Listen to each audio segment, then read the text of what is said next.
Hello students, आप सभी का आपके अपने यूट्यूब चैनल पर हार्दिक अभिनंदन स्वागत है। जैसा कि आप सभी को विदित है, हमने इस वीडियो सीरीज में क्लास 10th की साइंस की जो एनसीईआरटी बुक है उसको हमने स्टार्ट किया था। इस कड़ी को हमने आगे बढ़ाते हुए चैप्टर 2 का कुछ से परिचय हमने प्राप्त किया था, जिसमें हमने अम्ल और क्षार के बारे में पढ़ लिया था। अम्ल और क्षार की नेचर प्रकृति पढ़ने के बाद हमने धातु और अधातु के जो ऑक्साइड बने थे उनकी नेचर पढ़ी थी, जिसमें हमने ये पढ़ा था धातु की प्रकृति क्षारीय प्रवृत्ति। धातु जो ऑक्साइड है उस धातु से बने ऑक्साइड की प्रवृत्ति क्षारीय प्रवृत्ति की होती है तथा अधात्विक ऑक्साइड की प्रकृति अम्लीय प्रवृत्ति की होती है। ये सब पढ़ने के बाद हमें नॉर्मल सा फिर से हम देख लेते हैं हल्का सा। अम्ल का हम पहचान करेंगे स्वाद के आधार पर। अम्ल स्वाद में खट्टा होगा और क्षार स्वाद में कड़वा होता है। इसके बाद में हमने लिटमस पत्र जो था लाइकेन से प्राप्त लिटमस पत्र उसके बारे में देखा था। हमने ये देखा कि अम्ल नीले लिटमस को लाल कर देता है, अर्थात अनिल अनिल से हम देखेंगे ऐसे अम्ल, नी से नीला और लय से लाल। और क्षार इसका अपोजिट करता है। क्षार जो अम्ल कर रहा था उसका अपोजिट, तो लाल को नीला। फिर हम आयनिक प्रवृत्ति के आधार पर देखा तो ऐसे आयन जो H+ आयनों का निर्माण करते हैं, जलीय विलयन में जो H+ आयनों का निर्माण करते हैं अम्ल कहलाते हैं, और जो OH- आयनों का निर्माण करते हैं वो क्षार कहलाते हैं। फिर कुछ सूचक थे उनके बारे में हमने देखा था।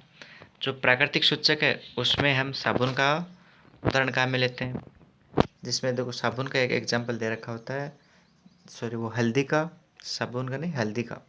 तो हल्दी है, वो हल्दी साबुन के जब संपर्क में आता है तो उसका रंग भूरा लाल हो जाता है। क्यों? साबुन किस प्रवृत्ति का है? क्षारीय प्रकृति का है। लेकिन कपड़े को अत्यधिक जल से धोने के पश्चात वह फिर से पीले रंग का हो जाता है। अम्ल और क्षार की जांच के लिए संश्लेषित सूचक भी काम में लेते हैं। तो यहाँ से क्वेश्चंस कई बार आता है। हम इस बुक में जो मोस्ट वांटेड क्वेश्चन है उन्हीं का अध्ययन करेंगे जो बार बार आ रहे होते हैं। तो क्वेश्चन आ जाएगा, दो संश्लेषित सूचक के नाम लिखो। तो आपको लिखना है मेथिल ऑरेंज और फिनोल्फ्थेलीन। मेथिल ऑरेंज और फिनोल्फ्थेलीन ये दो क्या है? संश्लेषित सूचक है। फिर हम देखते हैं जो अपना लिटमस पत्र होता है उसके बारे में हम जानते हैं बैंगनी रंग का होता है ये, जो थैलाफाइटा समूह के लिचेन पौधे से निकाला जाता है। इसके पंखुड़ी है और भी कई चीज़ें देखो। लाल गोभी जो पत्ता गोभी है वो है, हल्दी है, हाइड्रेंजिया, पेटूनिया, जेरानियम, ये सारे क्या हैं? प्राकृतिक हैं।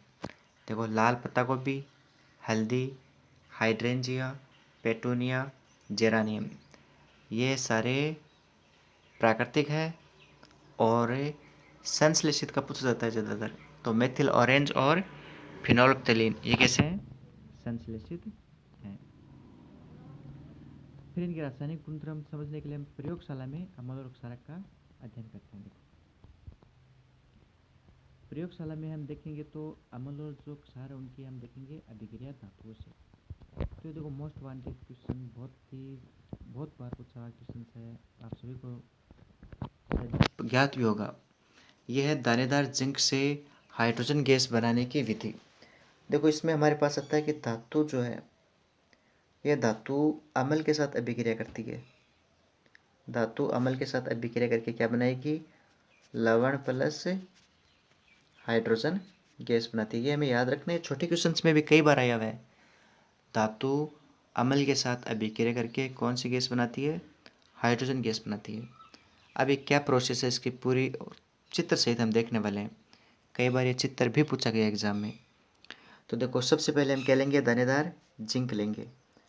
ये जो दानेदार जिंक है इसमें हम डालेंगे H2SO4 एसिड, सल्फ्यूरिक अम्ल, जिसे अम्लों का राजा कहा जाता है। जब इसकी हम अभिक्रिया करवाते हैं तो हमारे पास लवण बनता है ZnSO4 प्लस H2। अब देखो ये एक अभिक्रिया और है, ये अम्ल और धातु की अभिक्रिया है। इसके साथ ये हमने फर्स्ट चैप्टर में पढ़ा था, ये विस्थापन अभिक्रिया का उदाहरण भी है।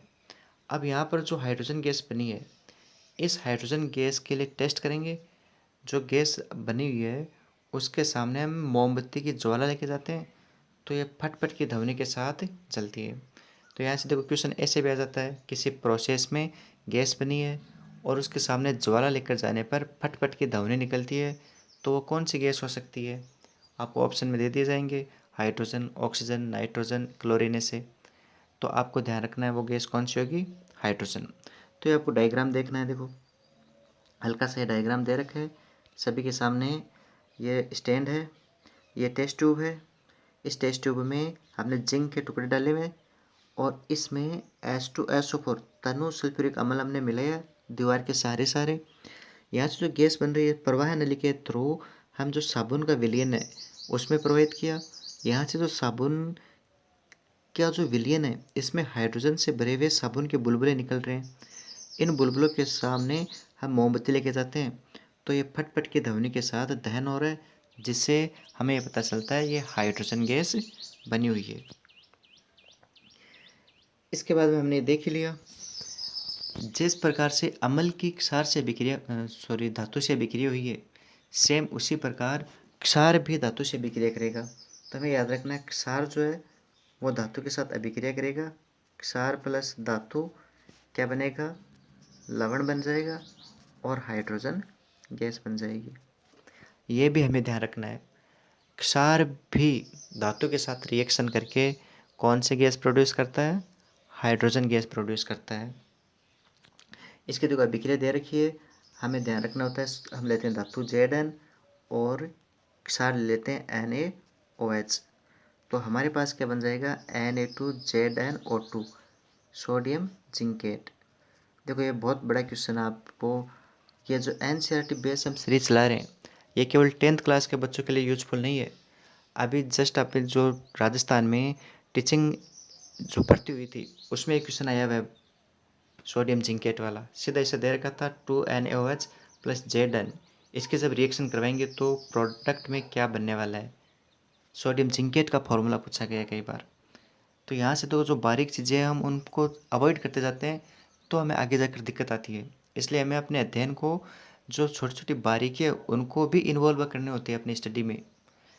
तो यहाँ से हमने क्या देखा, धातु की हाइड्रोजन के साथ अभिक्रिया, धातु के अम्ल के साथ अभिक्रिया तो कौन सी गैस बनी, हाइड्रोजन गैस।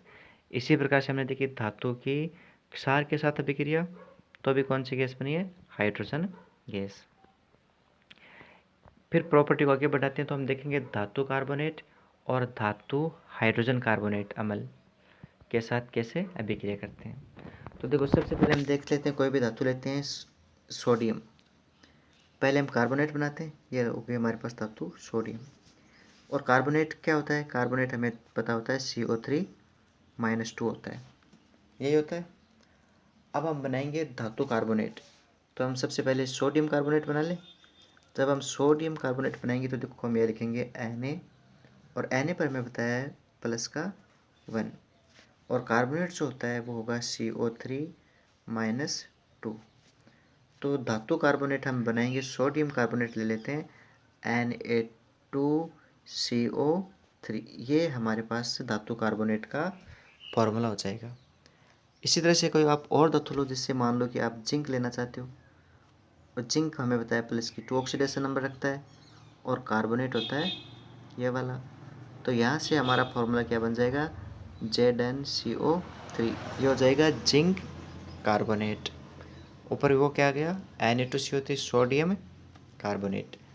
अब इन धातु कार्बोनेट की रिएक्शन हम किससे करवाएंगे, अम्ल से करवाएंगे। तो देखो यहाँ पर देखो ये आ गया धातु कार्बोनेट Na2CO3, अम्ल हमने ले लिया हाइड्रोक्लोरिक एसिड। तो यहाँ से देखो ये प्लस का था ये माइनस का था, अम्ल में H प्लस है Cl माइनस है। यहाँ पर देखो द्विविस्थापन अभिक्रिया हो रही है और आयनों का आदान प्रदान हो रहा है। तो हमारे पास बना लवण प्लस जल लिक्विड फॉर्म में, एक्वस NaCl का जलीय विलयन बन गया, और हमारे पास जो गैस प्रोड्यूस हुई वो है कार्बन डाइऑक्साइड। इसी प्रकार से धातु हाइड्रोजन कार्बोनेट हमने बना लिया। धातु हाइड्रोजन कार्बोनेट की एसिड के साथ जब रिएक्शन करवाई तो आपके पास बना है लवण, जल और कार्बन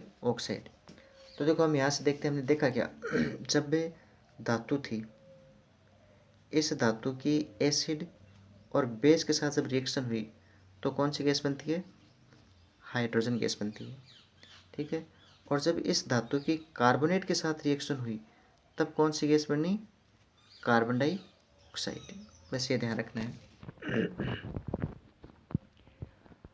अब देखो, जो हमारे पास कार्बन डाइऑक्साइड गैस जो प्रोड्यूस हुई है, इस कार्बन डाइऑक्साइड गैस को हम चूने के पानी में प्रवाहित करते हैं। तो चूने का पानी, पहले देखो हम इस अभिक्रिया को लिख देते हैं पूरी को, थोड़ा डिटेल से हम समझते हैं। तो सबसे पहले हम जानते हैं हमारे पास होता है चूना पत्थर। काम की चीज़ है ये, देखो बारीकी हम छोड़ते जाते हैं। हमारा मकसद है बच्चों को रटने की बजाय समझने पर केंद्रित किया जाए, इसलिए हम हर चीज़ को बारीकी से समझाने की कोशिश करते हैं। देखो हम लेते हैं कैल्शियम कार्बोनेट CaCO3। ये हमने पढ़ रखी रिएक्शन है, उसमें ये वियोजन है। ये जब इसका वियोजन होगा तो हमारे पास ये बनेगा कैल्शियम ऑक्साइड प्लस CO2। यहाँ पर ये जो CO2 गैस है वो रिलीज हो गई और हमारे पास बना है कैल्शियम ऑक्साइड, जिसे हम बोलते हैं बिना बुझा हुआ चूना।